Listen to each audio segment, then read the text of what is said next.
54 amperes con un coseno phi 0,6 o con un ángulo de 53 grados. ¿Y qué impedancia ve la fuente en el segundo caso cuando compensamos a 0,9? Bueno, ve una impedancia cuyo módulo es 220 volt dividido 3 amperes ahora, mayor impedancia, porque es lógico, porque se redujo la corriente, con un factor de potencia de 0,9, o lo que es lo mismo, con un ángulo de 25 grados. ¿Y qué impedancia ve la fuente, la alimentación, el generador, en el tercer caso? Bueno, en los dos primeros casos la impedancia era de carácter inductivo. En el tercer caso, la impedancia pasa a ser de carácter activo, exclusivamente, resistivo, y el valor de la impedancia es de 220 volt dividido 2,7 amperes con un ángulo de 0 grados, o sea que con un factor de potencia igual a 1, a la unidad. Esto último es lo que nosotros llamamos resonancia paralelo. Acá lo que vimos, eliminamos totalmente la componente reactiva, en este último caso, y solo quedó la componente activa. Bueno, eso para que entiendan lo que son las equivalencias y el verbo ver.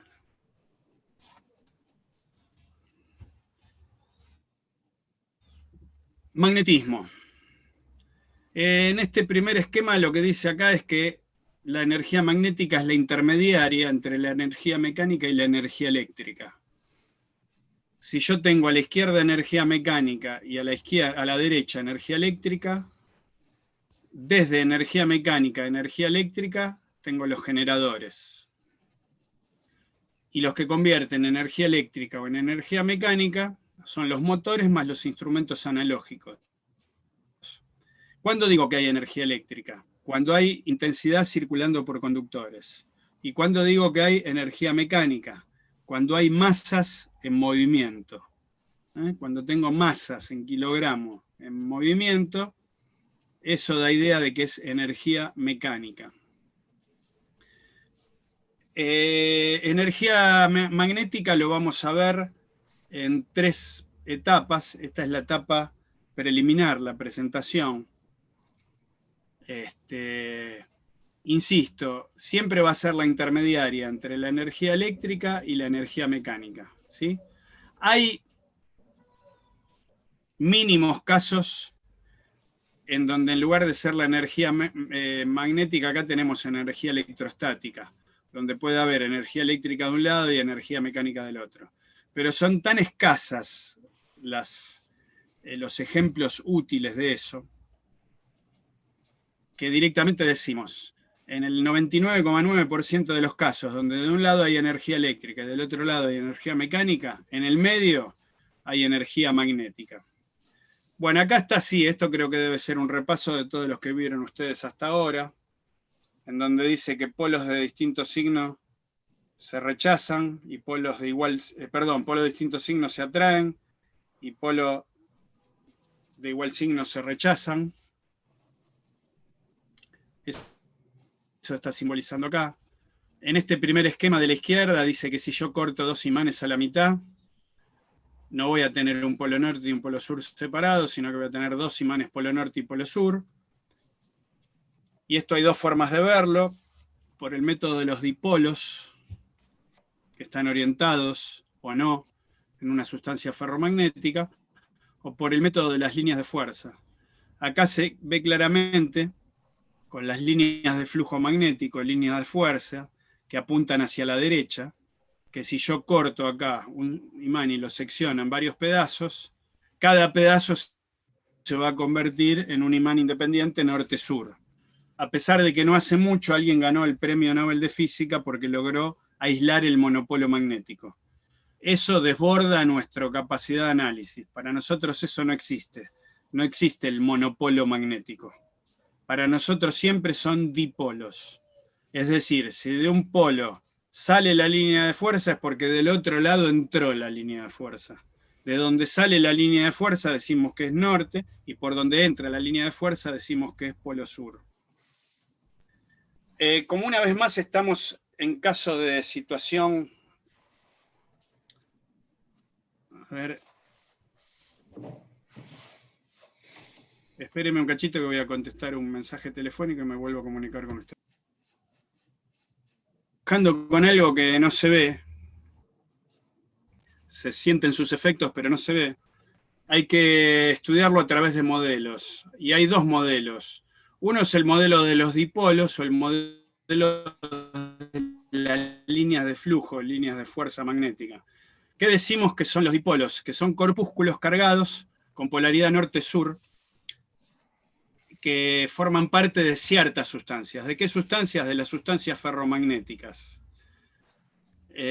Tenemos que hablar ahora de la memoria magnética, que es también una característica fundamental para entender este tema. ¿Qué es la memoria magnética de un material? La memoria magnética de un material es la capacidad de recordar el estado al cual estuvo. Es decir, si estuvo en estado norte-sur, una vez que cesa esa energía que lo puso en ese estado, si la sustancia queda polarizada, norte-sur en ese mismo sentido, quiere decir que tiene memoria magnética. Recuerda ese estado al cual estuvo. O también podemos decir que la memoria magnética es la oposición que le presenta una sustancia al desalineamiento de sus dipolos. Entonces, ¿cuándo decimos que una sustancia tiene acción magnética? Y cuando muchos de sus dipolos están orientados. Si se ordenan, se suman los norte con los norte, los sur con los sur, entonces a esa sustancia le quedó una cierta acción magnética. Ahora, si todos los dipolos estuvieran perfectamente desordenados, sería una sustancia ferromagnética sin acción magnética, porque están todos perfectamente desordenados de tal modo que todos se neutralizan con todos.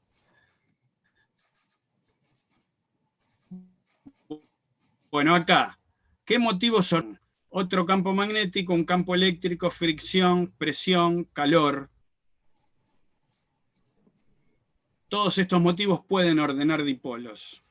¿Y qué motivos desordenan dipolos? Todos los anteriores, campo magnético, energía eléctrica, fricción, presión, calor, más la vejez. El paso del tiempo hace que se desordenen dipolos. Por eso ustedes alguna vez tuvieron alguna posibilidad de tener algún parlante muy, muy viejo que prácticamente está desmagnetizado. ¿Por qué? Y porque justamente la vejez hace que se vayan desordenando dipolos y que ese imán vaya perdiendo energía. Hay tres categorías de imanes con todos estos elementos que estuvimos conversando. Un imán natural es tal como se encuentra en la naturaleza. Para los que creen en Dios podemos decir que es un imán que creó Dios con materiales naturales y que cualquiera de estos motivos naturales provocó ordenamiento de dipolos. Energía eléctrica a través de una descarga eléctrica en una tormenta, fricción, presión en el caso de un terremoto, calor, una erupción volcánica, un incendio, etc. Cualquiera de estos motivos naturales ordenó dipolos si la sustancia tiene memoria magnética. Esos dipolos quedaron orientados y a eso se lo llamaría un imán natural. En general recibe el nombre de magnetita y cualquiera lo puede confundir con una piedra.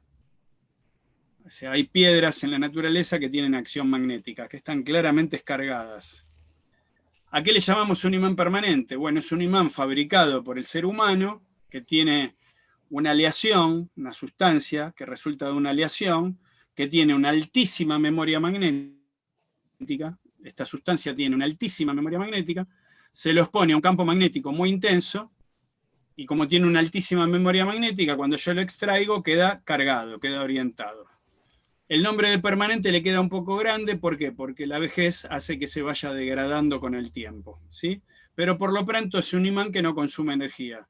¿Y qué es un electroimán? Bueno, es un imán que consume energía eléctrica, que funciona cuando consume energía eléctrica.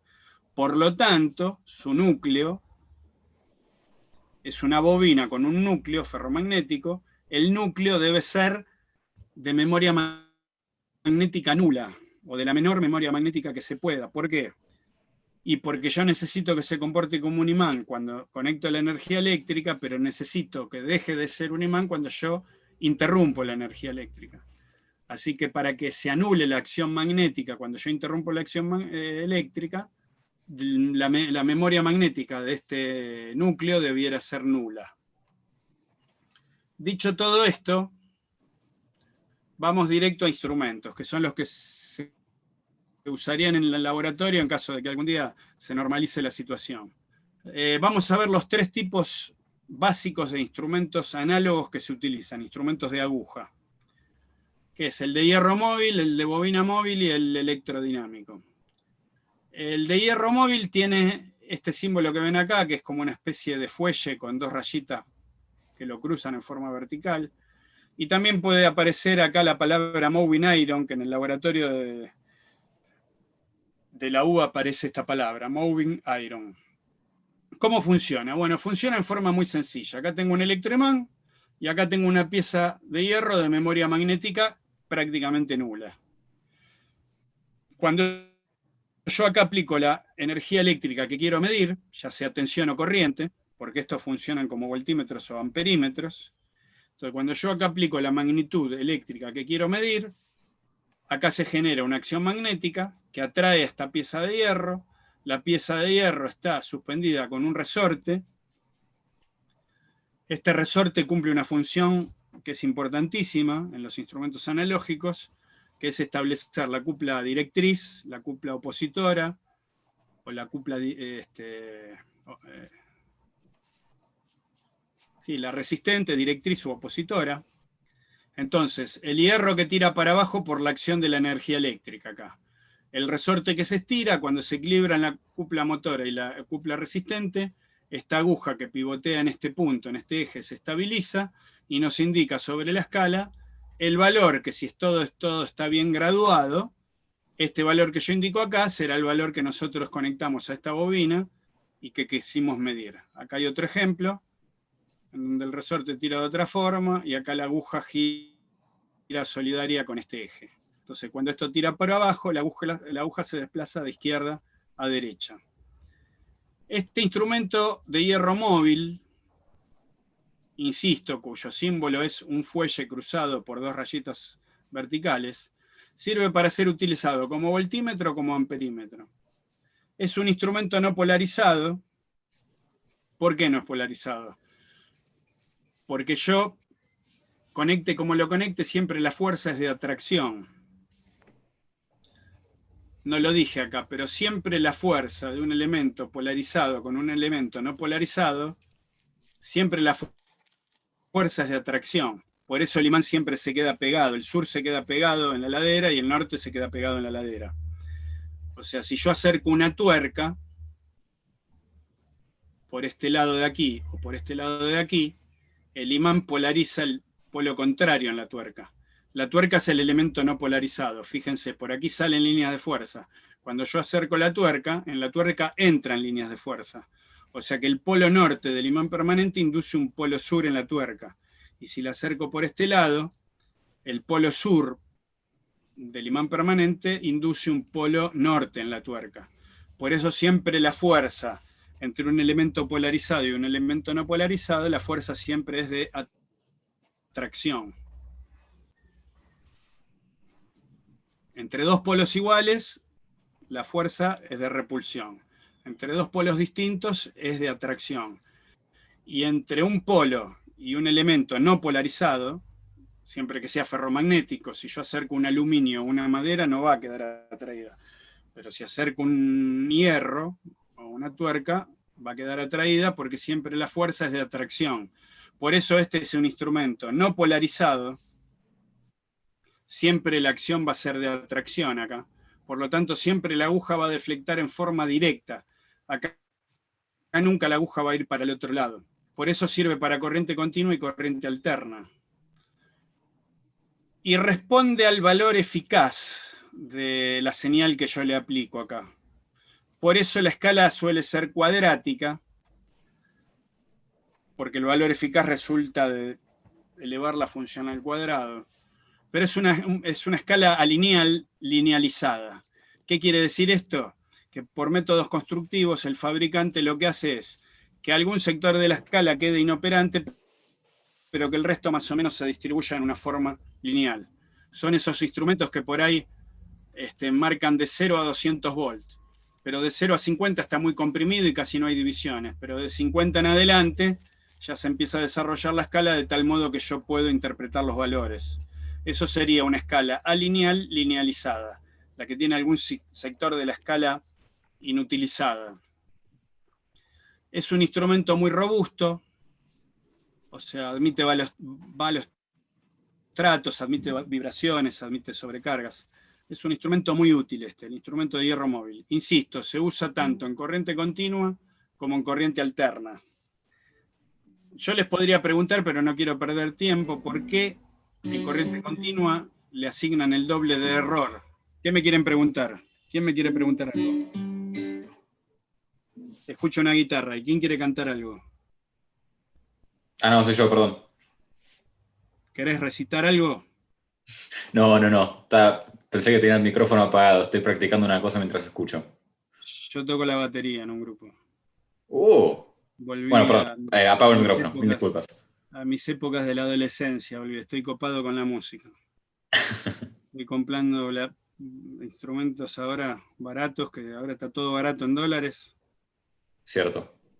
Bueno, perdón, apago el micrófono. Perdón por No, está interrumpir. bien, no hay problema. Si lo querés dejar prendido y no tocas muy fuerte, no sirve de... Ahí maté un mosquito. Bueno, ¿por qué doble de error en corriente continua? Porque el elemento de hierro, son preguntas sutiles estas. El elemento de hierro no tiene memoria nula. Entonces, en corriente alterna la polaridad va cambiando y la atracción, la fuerza siempre es de atracción, entonces se va neutralizando la memoria magnética del elemento de hierro móvil. Pero cuando en corriente continua la polaridad no cambia, si el elemento está polarizado con una mínima memoria magnética, con un mínimo magnetismo remanente, ese magnetismo remanente se puede subir o sumar o restar a la magnitud que yo estoy midiendo. Entonces el fabricante se cubre, si bien sirve para corriente continua, se cubre dándole el doble de error. Si comete un 1% de error en corriente alterna, el fabricante dice que comete un 2% de error en corriente continua, debido, insisto, a la posible pequeñísima memoria magnética que pueda tener el elemento de hierro móvil. Listo, si quieren hacer preguntas, me hacen preguntas, ¿eh? Siguiente instrumento. Instrumento de imán permanente o bobina móvil, o como se lo suele llamar a veces o sea, se lo puede llamar de las tres maneras. El nombre completo sería imán permanente bobina móvil, o imán permanente o bobina móvil. Son las tres formas. Y el símbolo es una herradura dada vuelta, o sea, una U dada vuelta con una rayita horizontal.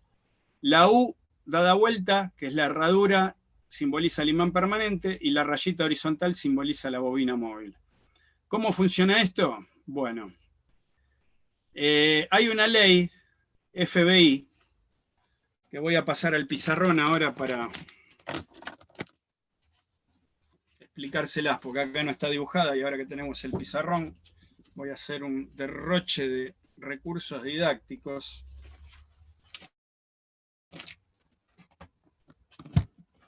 Ahí, dejo de compartir.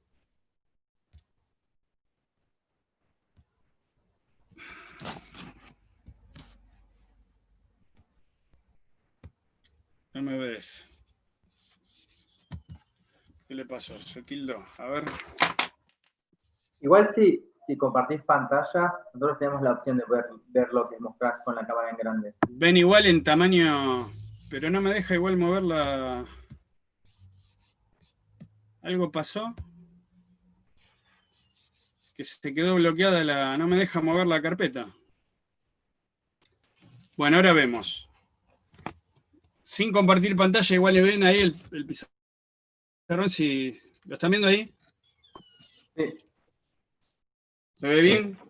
Bueno, hay una ley que es de la mano izquierda, sacando el arma con la mano izquierda. ¿Me ven acá el arma? Sacan el arma con la mano izquierda, para que no se lo olviden más. Para que esto pase a cultura general, esto no se lo olvidan más. Sacan el arma con la mano izquierda. F, B, I, en ese orden. F, B, I, en ese orden. Así que yo acá dibujo. El dedo pulgar es F. El dedo índice es B. B es flujo, es magnetismo. Esto es energía magnética. B es inducción magnética. Y acá el dedo mayor es corriente, ¿sí? Y acá están los otros dos dedos, acá terminamos la mano, ¿sí? Entonces, en ese orden, F, B, I. F, B, I, en ese orden. Que vincula a la energía magnética, a la energía mecánica, fuerza, con la energía eléctrica, corriente, a través de la energía magnética, inducción, ¿sí? O sea, esta ley de la mano izquierda vincula a la energía mecánica con la energía eléctrica a través de la inducción. ¿Qué me está diciendo esta ley? Que si por un conductor circula esta corriente en este sentido y está en presencia de un campo magnético en este sentido, sobre ese conductor aparece una fuerza en este sentido. Eso es lo que hace mover a los motores, ¿eh? Eso es lo que hace mover al mundo. Conductor que circula la corriente en este sentido y que está en presencia de un campo magnético en este sentido. Y aparece una fuerza en este sentido. Bueno, ese recurso hace mover al mundo, ¿está? Porque sirve desde extraer petróleo a extraer agua hasta lo que sea. Bueno, esto por suerte se destildó. Bueno, si hacemos ese análisis con esa ley acá, fíjense, lo que tenemos acá es un imán norte a la izquierda, una expansión polar que me da un norte a la izquierda, B. B va de izquierda a derecha, porque tengo un imán permanente a la izquierda norte y un imán permanente a la derecha sur. Así que B va de izquierda a derecha. Y acá, esta bobina es recorrida por una corriente montada sobre un eje. Es decir, la corriente a la derecha de esta bobina, FB, y a la derecha de esta bobina entra en la página y a la izquierda sale. Así que si ustedes hacen el análisis con la mano izquierda, ponen el dedo índice de izquierda a derecha, la corriente entra, la fuerza es hacia abajo a la derecha y la fuerza es hacia arriba en la izquierda, por lo tanto esto tiene cupla directa o cupla horaria o cupla positiva, insisto, para que se acostumbren. Cupla positiva, cupla horaria, cupla directa. Y acá está la escala, la aguja está solidaria al eje, ahí el resorte es como una cuerda de relojería. Bueno, esto conforma un instrumento de imán permanente bobina móvil. Esto va a ser muy parecido a un motor de corriente continua, lo único que esto tiene un ángulo de giro restringido. Esto empieza en 0 y termina en el máximo. El motor de corriente continua, la diferencia es que tiene que seguir girando. Pero básicamente es un dispositivo muy parecido a este, ¿sí? Bueno, el instrumento de imán permanente bobina móvil sirve para trabajar también como voltímetro o amperímetro, como en el caso anterior. Sirve solo para corriente continua. ¿Por qué? Porque si la corriente acá circula en sentido contrario, porque yo acá aplico la magnitud que yo quiero medir, le cambio la polaridad, la fuerza va a ser al revés. A la derecha va a ser para arriba y a la izquierda para abajo, con lo cual la aguja se va a querer derivar en sentido contrario. Nunca el cero de la aguja coincide con el tope, siempre el tope está a la izquierda del cero. Eso que da idea de que el instrumento está mal polarizado, entonces yo me doy cuenta que se quiso ir para el otro lado de la aguja y cambio la polaridad. Este instrumento presenta escala lineal y responde al valor medio. El anterior respondía al valor eficaz y este responde al valor medio. Es decir, responde al promedio. Por eso si aquí pongo una onda simétrica, de lo que sea, cuadrada, triangular, sinusoidal, lo que sea, como cada semiciclo anula el anterior, el valor medio de esa onda es 0, por lo tanto este instrumento se queda quieto en 0, vibrando, pero no indica nada. Así que este es el instrumento de imán permanente bobina móvil que sirve exclusivamente para corriente continua. Este sí no tiene otra aplicación. Y llegamos al instrumento electrodinámico, que es el último que analizamos hoy, y la cortamos por hoy. Yo necesitaría que ustedes escuchen los audios y se adelanten a mis clases, porque yo tengo que acelerar un poquito más. Y me da no sé qué acelerar pensando que ustedes van a estar medios perdidos, pero no puedo seguir a este ritmo tan detallado, dándole tanto tiempo para que interpreten las cosas. Vamos a tener que acelerar un poquito más, porque el primer cuatrimestre se extendió demasiado y en este cuatrimestre tenemos menos tiempo. Así que les voy a pedir, por favor, que escuchen los audios y que adelanten los temas.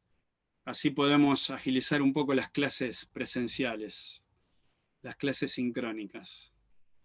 Bueno, tercer instrumento electrodinámico que vamos a utilizar, que se utiliza un montón. Este instrumento es fundamental. Después hay toda una batería de instrumentos electrónicos, digitales, que trabajan por inducción, etc. Pero estos tres instrumentos siguen siendo útiles, se siguen utilizando mucho y siguen siendo esenciales. Ya van a ver por qué estos elementos, estos instrumentos son fundamentales. Bueno, instrumento electrodinámico. Se representa con dos rectángulos horizontales cruzados por un rectángulo vertical. Siempre tienen una W dibujada en el interior. O sea, yo en los anteriores, ¿cómo me doy cuenta que es un voltímetro o un amperímetro? Y porque me fijo y en algún lugar de la pantalla tienen o una B corta o una A.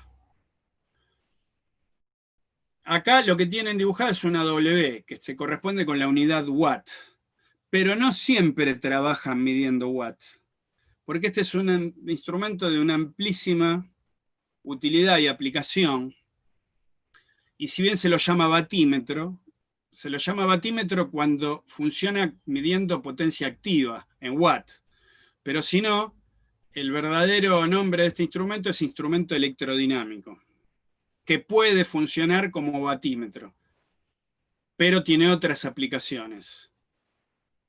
¿Cómo trabaja? Bueno, es muy parecido al instrumento de imán permanente bobina móvil, solo que el imán permanente acá es reemplazado por otro electroimán. Por eso se llama electrodinámico, porque acá la cupla resulta de la interacción de dos electroimanes. El electroimán móvil, donde aplico la tensión, bobina voltimétrica, y el electroimán fijo, donde hago circular la corriente del circuito. O sea que un electroimán va a estar dado su acción magnética por la tensión del sistema, y en el otro electroimán la acción magnética va a estar dada por la corriente que circula por el sistema. Es un instrumento que sirve para corriente continua y corriente alterna. Es decir, si bien es válido para ambos, vamos a ver que en corriente continua no se usa habitualmente, porque es un instrumento redundante, y ya les voy a explicar por qué. Es un instrumento polarizado, o sea, si yo cambio la polaridad en la conexión, la aguja va para el otro lado. La escala es lineal, o sea que se reparte en forma lineal a lo largo de todo el recorrido. Y el responde A en este instrumento es fundamental. ¿A qué responde la cupla motora, o sea, el desplazamiento de la aguja? ¿A qué acción responde? Al producto de la tensión eficaz que le aplico en la bobina móvil por la corriente eficaz que circula por la bobina fija, por el coseno del ángulo entre esa tensión y esa corriente que recibe el instrumento. Así que ¿a qué responde? A B por I por el coseno del ángulo. Ojo. Fíjense que este instrumento es como si fuera un voltímetro, la bobina móvil, y un amperímetro, la bobina fija, en el mismo instrumento. O sea que en el instrumento de hierro móvil hay dos conexiones nada más. En el instrumento de bobina móvil hay dos conexiones nada más. Pero en el instrumento electrodinámico hay 4 conexiones, 2 de tensión y 2 de corriente. Entonces, por eso a mí me gusta dibujar a los amperímetros así, y me gusta dibujar a los voltímetros así, que la tensión yo la aplique aquí debajo. Eso me permite dibujar el batímetro como si fuera un amperímetro, conexión horizontal, y un voltímetro, conexión vertical por debajo, en el mismo instrumento. Fíjense que este instrumento es el conjunto del amperímetro y el voltímetro en un solo instrumento. O sea que por toda esta vía circula la corriente del circuito, por toda esta rama circula la corriente del circuito, y entre estos dos puntos yo tomo la diferencia de potencial del circuito. Por eso conecté al voltímetro de esta manera, entre estos dos puntos, y lo mismo con el voltimétrico del batímetro. Fíjense cuántas palabras. Esta conexión es la conexión voltimétrica del instrumento electrodinámico, esta que está aquí debajo. Hay muchas otras formas de representar los instrumentos, pero para mí esta es la más didáctica, la que más permite recordar e intuir el funcionamiento de los instrumentos. Por eso yo uso este método. No está mal que usen otros métodos, ¿sí? Pero acá yo represento el instrumento electrodinámico como si fuera un amperímetro y un voltímetro sumados en un mismo instrumento. Bueno, acá, como la tensión que aplico es la causa de la corriente que circula, es decir, la corriente que circula es la consecuencia de la tensión que recibe el batímetro, acá responde a B por I por el coseno del ángulo, que es el ángulo φ. O sea que acá responde a la potencia activa, B por I por coseno de φ. O sea que acá está midiendo potencia activa en esta aplicación. Acá sí está bien la unidad watt y acá mide potencia activa. ¿Para qué es tan útil este instrumento? Bueno, con estos tres instrumentos yo puedo nada menos y nada más que calcular el coseno φ. De acuerdo a lo que indica el instrumento, P dividido B por I, o sea, lo que indica el batímetro dividido el producto de tensión por corriente, me da el coseno φ. Y yo con eso puedo hacer la equivalencia que yo quiera de esta carga que está acá. Con estas tres lecturas, si lo quiero ver como impedancia, hago U sobre I. Tengo el ángulo, así que tengo la parte real y la parte imaginaria. Si lo quiero ver en forma de admitancia, hago I dividido B. Y como tengo el ángulo, tengo la parte real y la parte imaginaria de la admitancia. O sea, tengo la conductancia y tengo la susceptancia. O sea que estas tres lecturas, estos tres datos, me permiten hacer la equivalencia que yo quiera de esta carga. Y esta carga puede ser un solo elemento o un conjunto enorme de elementos interconectados. Y yo con estas tres lecturas puedo hacer la equivalencia que yo quiera de esta carga. Esta va a ser una matriz de medición que vamos a usar muchísimo. Tensión, corriente y potencia. Se va a usar muchas veces. Por ejemplo, aquí va a haber un transformador. Cuando ensayemos un transformador, vamos a estar midiendo esto. ¿Para qué? Para hacer el circuito equivalente del transformador y para poder estudiar ese transformador. Así que esta matriz que se presenta acá como algo muy elemental, como algo muy ingenuo, va a ser de una utilidad enorme más adelante, ¿sí? Bueno, acá lo que me dice es el uso del batímetro.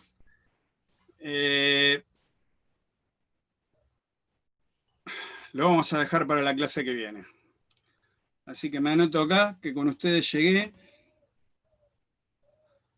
Clase UBA. Uso del instrumento electrodinámico. Vamos a ver cómo se usa. Es un instrumento muy importante y amerita dedicarle un poquito de tiempo en el análisis. Y acá vamos a incluir algunos otros instrumentos que se van a utilizar a lo largo del año. Vamos a ver un ejemplo numérico. Vamos a ver osciloscopio, pinza amperométrica. Y ya empezamos con energía trifásica. Y acá sí vamos a avanzar rápido, ¿eh? Así que les pediría que escuchen los audios en donde están instrumentos de medición. Y ya si quieren escuchar el audio y analizarlo con la carpeta de energía trifásica, estaría buenísimo para la clase que viene. Así avanzamos un poquito más rápido de lo que lo hicimos hasta ahora. Bueno, ¿alguna pregunta? Nos quedaron 2 minutitos para si quieren hacer alguna pregunta en particular de lo que vimos. Pregunten. Hay 9 valientes. 9 valientes presentes ahí. A ver, alguno que quiera preguntar algo, ¿van entendiendo todo?